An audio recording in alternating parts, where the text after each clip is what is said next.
Hi everyone, who doesn't love to throw paint or imaginary paint? So this activity was designed for the late talker group, so we're really targeting single words here, copying actions and gestures. But again, this activity could be used for a variety of different purposes, perhaps just as a reinforcer. So I will show you how I use this activity. So I've got my different paint buckets here of my different colors of the rainbow, which will tell you which order things are going in.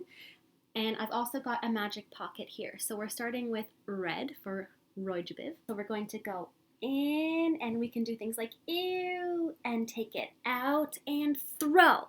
And we're going to do it 3 times per color. So in, ew, out, throw. So again, we're getting some single words there. We're getting prepositions. We're getting in, out, ew, sort of an exclamatory sound, and then the action and word of throw. You can also target things like mess, you can do sticky, you can do yucky, any single word that would go along with this task. And then since we've done 3 reds, we'd be moving on to the orange. So we're going in, out, ew, throw.